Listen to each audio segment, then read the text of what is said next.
What's going on? This is another episode of the POWERBOMB, and we are getting into an absolute jam-packed, full of excitement, AEW All In, and then we're going to get into my reaction for what happened on last night's Saturday night's main event for WWE show, and then we're going to cap it off with my predictions for Evolution, which is on as well today. But let's get into AEW first. This was an insane show. Started a little slow, but then really picked up. So let's get into the first one.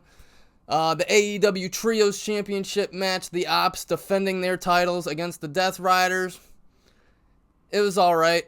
Nothing too crazy. The big thing to take out of this was at the end of the match, they did take Samoa Joe out. They put the chair around his neck, and they did stomp it out. So Gabe Kidd and Wheeler Yuta and Claudio took care of Samoa Joe to make sure he was not anywhere near that championship match at the end of the night. Then we get into the men's gauntlet.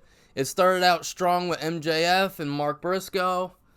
They got to go at it for a couple minutes, and then the next entrant came in, which was Ricochet, and then just everybody got involved in this one. Freaking the Beast Mordos, anybody you could possibly think of got involved in this match.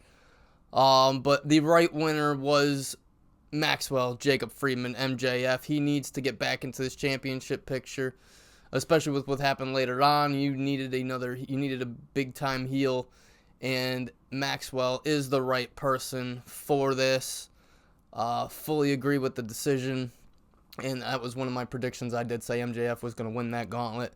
Then we get into the women's gauntlet match. This one's a little bit of a head scratcher because it started out with Megan Bayne and Chris Statlander, and then you get all the women involved. You see Thunder Rosa, you see Athena, you see Willow Nightingale, you see Julia Hart. Everybody gets involved in this one. Mina Shirakawa comes out. We get a return for Harley Cameron. She wasn't in the match, but she just became an interference. She took out Penelope Ford. This was good. False finishes galore. And now my prediction was Megan Bayne, but they went with Athena, and I'm not sure if that was because it was in Texas and they wanted that moment. But Athena is going for that women's championship now. So very interested to see where that's going to go going into Dynamite on Wednesday night. Then we get to the 4-way TNT title. Little bit of a sad note here. It was supposed to be Adam Cole versus Kyle Fletcher, with Adam Cole defending his TNT championship. And I was excited for this one. I thought this was going to be the match that could absolutely steal the show. And Adam Cole comes out with the title, and he gives one hell of a speech, but I think we need to really take a serious approach to this one. Adam Cole has been battling injuries since he's came over in that free agency after NXT. He's had head issues. He's had knee issues. We have to start thinking about what's going to happen after this one. Is Adam Cole. Adam Cole said he's going to miss a significant amount of time. The Paradigm came out, O'Reilly and Strong, and they all hugged him. And Cole gave a very impassionate speech. He was crying. It was a very sad moment. So prayers for Adam Cole. But we have to start to think, if this is head issues, once again, how much longer can Adam Cole really be in that ring for? So we really have to keep an eye on this, because we are not going to see Adam Cole anytime soon, and this is another major setback for Adam Cole. So we get into this match. It starts out with Daniel Garcia. He comes out as Adam Cole's coming up the ramp, and they have a big hug, and he gives him his daps and says, hey, get well soon and everything. So we get Daniel Garcia. And then we get Spanish God Sammy Guevara. And then we get the natural Dustin Rhodes, who apparently had 2 matches before this one. So he was a little bit tuckered out. And then you get Kyle Fletcher, who was my pick in my prediction show that he was going to win this TNT championship because I wanted to see him get to another level of his character, have a belt, do some promos, see how he can do with this TNT championship, because the TNT championship is that type of title that can flip-flop. You know, there's not any like serious story that goes into it. It's the title that's defended on TNT programming, so it can go either way. But I just want to say, as an old-time wrestling fan that goes back to the old WWF days, to see Dustin Rhodes get this moment in Texas, winning this TNT championship, it's his last ride. We all know he's on his way out, but for him to have this moment at AEW's biggest show of the year, getting the win, I loved how it went too. A lot of false finishes, teases. They all did the Shattered Dreams. Dustin's going for it on Fletcher, and then he's going to do it, and then Daniel Garcia's like, nope, let me. And so Daniel Garcia does it, and then Dustin's going to do it again, and then Sammy Guevara's like, let me do it. And then he does the Shattered Dreams, and then Dustin finally does the Shattered Dreams. But the match ends with Daniel Garcia has him in the Dragon Tamer, which is pretty much just a half-ass sharpshooter in my opinion. So he has him in the Dragon Tamer, and then Dustin gets out of it and turns it into a roll-up. 1, 2, 3. Just before 3, Sammy Guevara is trying to get back in the ring to break it up. Dustin wins. It's a hell of a moment. He's in tears. He's having one hell of a moment. Then you get the Rhodes boys come down to, see their relative, in the ring, and have that moment. The Rhodes have that nice moment. And then you see the Von Erichs come out and have that moment with Dustin. It was just nice to see the Rhodes and the Von Erich family in the ring together with Dustin, with that TNT championship held high. So good move by Tony Khan to put this belt on Dustin, because it is the TNT title, so he can absolutely on Collision lose it to Kyle Fletcher, and then we can move this going forward into Kyle Fletcher being your champion and doing all that. Then we get to Will Ospreay and Swerve Strickland versus the Bucks. Another prediction I got wrong. I picked the Bucks because I thought logically it just didn't make sense for the EVPs to lose their status, and I thought you could have a good story coming out of this with Ospreay and Swerve, kind of having a little bit of a feud because, Swerve did not agree to, not being able to go after that championship for a full year, but Ospreay kind of put the words into his mouth, so Swerve kind of just had to, go with it. But this was a hell of a match. Swerve Strickland, this was probably the easiest paycheck he ever got because it seemed like he was never able to get in the ring. Every single time Ospreay was trying to get a tag to him, the Bucks would knock him off the apron or do something, but finally Swerve gets in the match. In this match, plenty of super kicks to go around because that's what the Bucks do, is super kicks. So, but Ospreay and Swerve had one hell of a way to end this match, though. So, the Bucks are down in the ring, and Swerve does his kick, and then that goes into the elbow from Ospreay. They get the 1, 2, 3. The Young Bucks no longer EVPs. I don't know what that really does for the storyline going forward, but now Ospreay and Swerve can go after that championship. So I am excited to see where that's gonna go because of when we get to who won that main event match. Then we get into the 3-way tag team match between the patriarchy of Christian and Nick Wayne, and obviously they have Kip Sabian and Mama Wayne at their side for this one. Then the Hurt Syndicate with MVP coming down with Bobby Lashley and Shelton Benjamin just looking like two brick house absolute world beaters. Just, they'll throw you around, they'll rough you up. They just look the part of champions. And then you get Jet Speed with Speedball Mike Bailey and Kevin Knight. And this was a good match. It was a decent match. Spot fest for Jet Speed, big power moves for the Hurt Syndicate, and obviously the cerebral veteran type of wrestling from a Christian Cage and a Nick Wayne. Hell of a match. I picked the patriarchy. Actually, no. I picked Jet Speed to win these tag titles. It didn't go that way. They decided to retain with the Hurt Syndicate of Bobby Lashley and Shelton Benjamin. Now, before this, I would have told you that Bobby Lashley and Shelton Benjamin should never lose these tag titles, but I liked what I was seeing out of Jet Speed, but they decided to go with Hurt Syndicate to retain the titles. But it's what happened after this is what's the big story. So I did say in the predictions that this was a good way of getting Nick Wayne and Christian separated because they could lose the match and then Nick Wayne could turn on Christian with Kip Sabian. And so those guys, Christian and Nick Wayne, they're about to leave the ring, and then Nick Wayne pulls Christian back in, hits him with the kill switch, and then FTR come in the ring, and they're about to... Actually, no. FTR was about to attack Christian, and then Nick Wayne and them were like, hey, hold off. And then they're leaving, and then he hits the... Nick Wayne hits the kill switch on Christian. So it's FTR in the ring with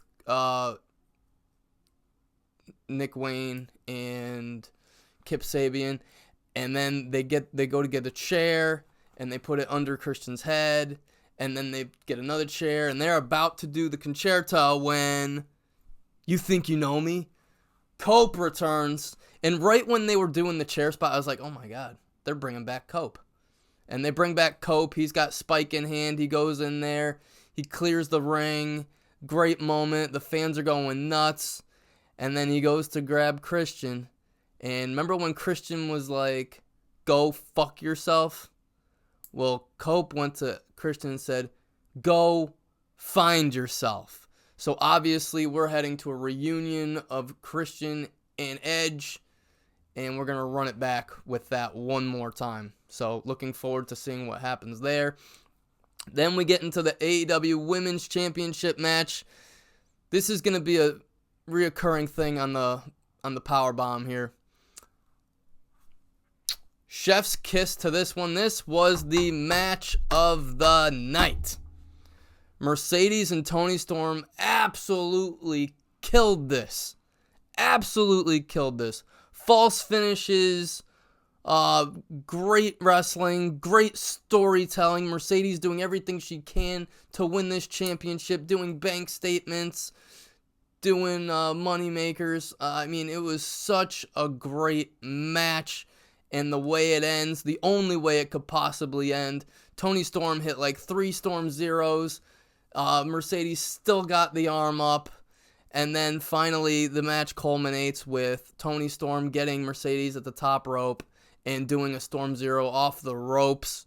1, 2, 3. Toni Storm wins this match. She is your retaining women's champion.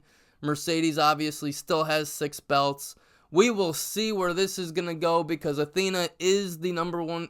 Athena does have a contract for a championship match. So it will be Athena and Timeless Toni Storm at some point. I'm interested where that was going to go. I thought for sure Mercedes was going to win this. I definitely thought she was going to win because, you know, I thought you could do a really good story with her and Megan Bayne. But once Megan Bayne lost, I was like, now I'm not so sure. So, great match. Women, phenomenal job. Match of the night. Match of the night for Toni Storm and Mercedes. They killed it. It was way better showing for Mercedes than last year against Britt Baker. But absolute hell of a match. They crushed it. They absolutely crushed it. Loved every second of it. Then we get into the main event. Oh, sorry. Okada and Omega. They have their banger. Can't believe I almost forgot about this one. They have their banger. Definitely shades of their old New Japan days. But shocking that they didn't put the championship on Omega. They actually went with Okada, which I don't know if this is going to be long-term storytelling or what, but they go with Okada. He is now the unified champion. So we'll see where that's going forward. This was an okay match. But I got to be honest with you, after that Mercedes-Tony match, this crowd was blown. This crowd was absolutely blown. And the Omega-Okada match, it didn't get the response that they were looking for. But it was a good match. was a good match. V-triggers, you know, one-winged angels, rainmakers, all that. Good match. Okada retains his championship. Now we can get into the main event, and this was just craziness. So first of all, Hangman. So first of all, they start out with this woman, and she's like doing this whistling thing, and I'm like listening to it, and I'm like, is that like the Hang 'em High theme? Like the old Clint Eastwood movie? Is that theme? And then like it was, and you could see like the vignette with Hangman walking around in the town and everything, you know, like the old cowboy feel. And then it cuts to Hangman's old music, and he comes out with, you know, his old jacket and everything, and comes out to a hell of a pop. You know, so that was a very entertaining way to start it. And then Moxley comes out with his Death Riders, and they're in the truck, and they're coming through. Marina's got the title in the briefcase, you know, all that crap. And so this match was what exactly we knew it was going to be. Blood, craziness, every weapon imaginable. Literally, within 2 minutes of this match, they both pull out forks. And I don't know about you, but going into a wrestling match, I never think to have a fork in my pocket as a weapon. So Hangman gets him into gets him into a hold, and then busts out the fork, and I start right to Moxley's face, and then Moxley starts bleeding everywhere. 2 minutes. Only took 2 minutes. And Moxley was already a crimson mass. And then freaking Mox brings in there's a barbed wire chair that gets involved in this. And then there's a bucket of glass. And just absolute blood and chaos in this match. And then we knew the run-ins were going to happen. It was basically just Hangman and Moxley just pretty much beating the crap out of each other for a good 5 minutes. And then we finally get to some shenanigans. Wheeler Yuta comes in, and Hangman disposes of him. And then eventually Claudio comes in, and then those two are there. And then Ospreay comes down with a chair and starts fighting them off. But then Gabe Kidd gets involved, and then eventually they take Ospreay and they put his head in the chair. You know, like that spot where they put the head in the chair and then they clamp it so to make sure you believe your neck got snapped. So they wipe Ospreay out of this match, and then we get then there's more just beating the crap out of each other, blood everywhere. There's been table spots. Marina Shafir went through a table, so that wiped her out of that match for a while. And they just keep going back and forth, back and forth, back and forth. Chokes, punches, buckshot lariats, pile drivers, you name it. It was in this match. And then we get a spot where it cuts to the monitor, and it's Darby Allin from Mount Everest cutting a promo, which is pretty badass, saying, "Moxley, I climbed this mountain. Now it's time for me to climb down and take everything from you." And the fans go nuts. And then you can hear the fans start to like that slow pop where it's who is that type of thing. And then you see so Wheeler's in the ring. Oh, so Wheeler and Claudio get the bag. The bag that is synonymous with what the Death Riders do. They put a bag over your head, choke you out. You know, it's supposed to be like the old horror movies. You know, when you get the bag and you put it over somebody's head and you suffocate them. And that's what they did to Danielson back at WrestleDream. So they go to get the bag, and then all of a sudden, they're trying to put it on Hangman, and then all of a sudden, Danielson comes out of nowhere. He's wearing a blue mask, but I see the beard, and this is just after they did the video with Darby. And I'm like, wait a minute, that guy's got a beard, and he's small. I mean, not small, he's short. I'm like, that's Danielson. That is Danielson. And Danielson's in the ring, and he starts doing the yes thing, and then he freaking hits the Busaiku knees onto Wheeler Yuta, gets him out of that match. And then Darby's ziplining all the way down. Not ziplining. He's friggin' coming down friggin' from the ceiling with the harness. And he gets in the ring. And then freaking Hangman's in the ring. And friggin' Darby does his coffin drop onto Claudio and Wheeler. So you get Bryan Danielson, you get Darby Allin getting rid of the Death Riders. They get out of the match. So now they're out. So there's that craziness out of the way. But then Hangman's got, Moxley in his sights, and then the Bucks get involved, and they try to do they do their super kick. They do their stereo super kicks, and then they freaking do the EVP trigger, even though they're not EVPs anymore, so I don't know why we're still calling it the EVP trigger. But they do that, and then so the Bucks are outside the ring, and Moxley's trying to close this out, and then Moxley goes to Marina and says, "Get the key, get the key, get the key, get the briefcase. Let's go. I want Hangman to smell this because he's not gonna ever see this again." And so she goes to get the briefcase, and then she goes to get the briefcase, and somebody's under the table, and she comes up with it, and she's like, wait a minute. She's handcuffed, and then Prince Nana comes out with his coffee. Prince Nana comes out with his coffee from under the table and does that little swerve, that little dance he does. And so Moxley's like, he can't believe it. So then Swerve comes out. He's got a chain wrapped around him, and he knocks out the Bucks. And then he looks at Hangman, and Hangman just looks back at him. And then, good storytelling by AEW. First of all, we were giving them crap about this Death Riders thing. All this Death Rider stuff was needed earlier because it was full circle storytelling with Danielson coming back and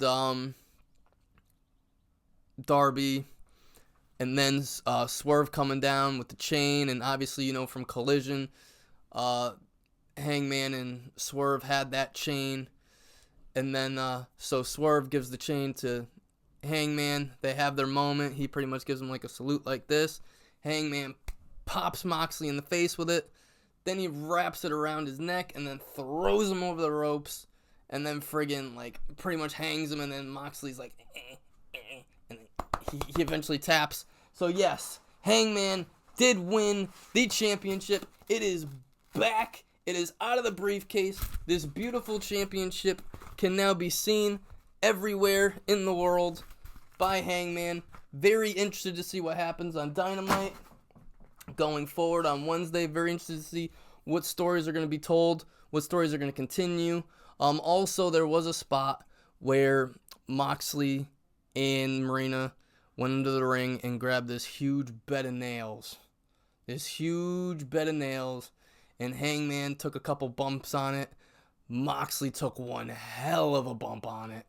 And just, this match was just pure craziness. Pure craziness by AEW. We knew what it was going to be. Hangman got that belt, though, held it high, went to every fan and said, "This is yours, this is yours, this is yours, this is yours." Hell of a moment. Great way to end the show. AEW absolutely slayed All In. Did a great job. I thoroughly enjoyed it. It was a great pay-per-view. Worth $50. I don't know if any wrestling show, honestly, is worth $50. But this was very entertaining, and I did enjoy all of it. So AEW All In, thumbs up. Great job. Now we get into a lesser show. That's right, WWE, it was lesser. I watched Saturday night's main event. I obviously couldn't watch this live. I had to watch it on replay. But let's get into this. Drew McIntyre versus Randy Orton. Jelly Roll was in Randy Orton's corner, and Drew McIntyre had Logan Paul in his corner. And this was just a typical match. It was alright. Nothing crazy. Now, mind you, I'm blown out from freaking All In. That pay-per-view was crazy, so I was just drained for Saturday night's main event. But Drew and Randy had a solid match. Randy actually got the win with a little help from Drew getting distracted by Jelly Roll, because Jelly Roll and Logan Paul kind of got into it on the outside, which is what was expected. And then Jelly Roll, was given, and Drew McIntyre was like, "You don't belong here," when Jelly Roll's outside the ring and Drew's inside the ring. And then Drew turns around and eats an RKO, 1, 2, 3. And then after that, Logan Paul gets involved, and then Drew and, Logan are beating up on Randy. And then Jelly Roll gets into the ring, and he friggin' knocks, this was actually pretty cool because Logan went to do his one punch, and Jelly Roll blocked it and knocked him on his ass, which is hilarious to see a musician just knock Logan Paul on his ass. I mean, I know it's all scripted and it's entertainment, but it's still funny. So Randy's on the ground, and then Jelly Roll goes to console him, and then Drew McIntyre hits him with a Claymore and knocks Jelly Roll out. Randy Orton is beside himself. He's like, oh my God, I failed you. I'm sorry. So basically, you know where this is going. Later on, they do a backstage segment where Nick Aldis goes to Randy and Jelly Roll saying, hey, listen, it's going to be you guys at SummerSlam versus Drew and Logan Paul. Great. We knew that was going to happen. Nothing crazy there. Then we get into, they're showing the crowd and everybody, they're showing, because it's Goldberg's last night, it's his last match. So, they got some of the WCW guys there. They got the guy that was one of the security guards that used to walk Goldberg out back in the WCW days. Then they got, they were showing DDP was there, talking about 1998 and 99. And then they cut to Jade Cargill. Well, actually, no. First they showed Io Sky with the title. She's getting ready for her match with Rhea Ripley tonight. And then they cut to Jade Cargill. And she's talking about, she was doing, the whole title thing and everything like that. She's getting ready for her no holds barred against Naomi. And this was perfect timing because Naomi freaking jumps Jade Cargill, and they just brawl. And I'm actually looking forward to this. I want to see if Jade Cargill's going to go to another level on this one. And then Nick Aldis comes out listen, ladies, I knew you were going to do this tonight. I had a feeling you were going to do this tonight, so I was going to wait, but you know what? You two just obviously can't wait to get it to each other, so you know what? I'm going to let you guys know right now. Your special referee and the only person that can keep order in this match is this person. And then it's Bianca Belair, so Bianca Belair makes her return, and she's going to be the special guest referee. This is a no-holds-barred match. A lot of crap is going to happen in this one, but I'm telling you right now, I think we get a Bianca heel turn, and I think she's going to help Naomi defeat Jade. I just feel it. I think it's time for Bianca to have a new character. She's been the babyface pretty much ever since she's came to WWE from the NXT roster. I think it's time for her to go heel. I think it's time. So we will see how that goes tonight for Evolution. Then we get into Jimmy Uso versus Solo for the United States Championship. Solo obviously has his whole Tongan family there. Tala Tonga and Tongaloa and JC Mateo. So they're going at it. They're doing their match. Jimmy obviously getting distracted by all those guys. Eventually Solo gets the win, keeps his title, blah, blah, blah. And then we get the return of Jacob Fatu to, have a face-off. He comes down, he helps clear the ring, yada, yada. So now it's Jimmy and Jacob together. It was what it was. We knew it was going to happen. Then we get to Seth Rollins versus LA Knight. And I said in my prediction show that LA Knight needed this in the worst way. Unfortunately, during this match, Seth Rollins did suffer a knee injury. It does look pretty bad. His face kind of said it all as he was, getting help back to the locker room. But this happened on one of the flips off the rope. He landed weirdly. He immediately went down. The camera kind of cut away from him, but then cut back to him, and he's talking to Paul Heyman and everything. And as soon as he got up, he went outside the rope. He went to the ropes. LA Knight got up, hit him with the BFT. 1, 2, 3. LA Knight wins. Like I said LA Knight needed a win. I didn't care how he got the win, but he needed that win. And unfortunately, now realizing that he was actually supposed to lose, to Seth freaking Rollins. I don't know how much I can put into that win for LA Knight, but it sucks for Seth Rollins. Prayers to Seth Rollins. It sucks, especially since he was the major focal point of this whole faction with Braun Breaker and Bronson Reed and Paul Heyman. So for him to be out for a significant period of time, I mean, prayers up, but maybe this is the right time to get CM Punk to finally go for a title without having to worry about shenanigans from that freaking faction. So Seth Rollins, speedy recovery. It sucks, but I mean, on this night we lost Adam Cole and Seth Rollins, so it sucks for both companies at the moment. Then we get into Goldberg versus Gunther. This was what it was. This is exactly what I thought it would be. Goldberg trying to get a win quick. He went for a spear. He went into the barricades. He grabbed his knee. They did the whole knee thing the whole night.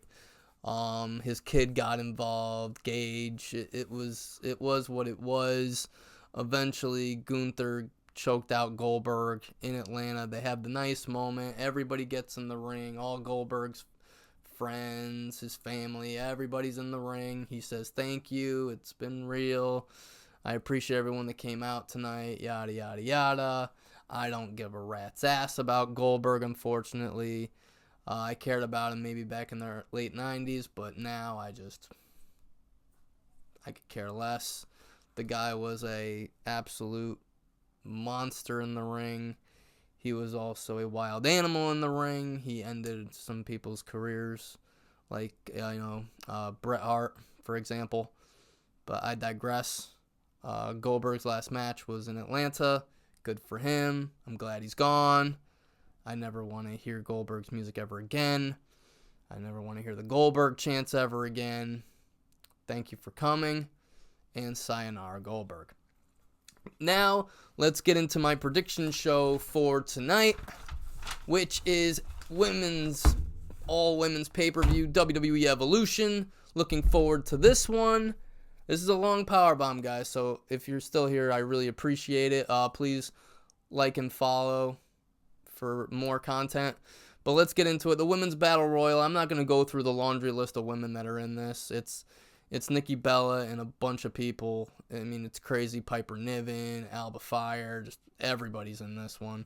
But Nikki Bella's the answer for this one. She should be going for the women's, for whatever championship she's going to get a shot at Clash in Paris. So, yeah, Nikki Bella's probably going to win this one. I mean, why bring her back unless there's going to be some shenanigans and she doesn't win, but whatever. I don't care. It's a women's battle royal. It's going to do what it's going to do. Then we get into the women's tag team title match where it's Roxanne and Raquel defending their titles against Charlotte Flair and Alexa Bliss, Sol Ruka and Zarya, and the Kabuki Warriors of Asuka and Kairi Sane. I think for this one, now you wouldn't take the tag titles off Raquel and Roxanne because obviously they're going to continue this story, but if there was a team that has to get these tag titles because it could elevate the roster, it would be Charlotte and Alexa. They're two veterans. They're two amazing women in the ring. Charlotte is she is the best women's wrestler alive.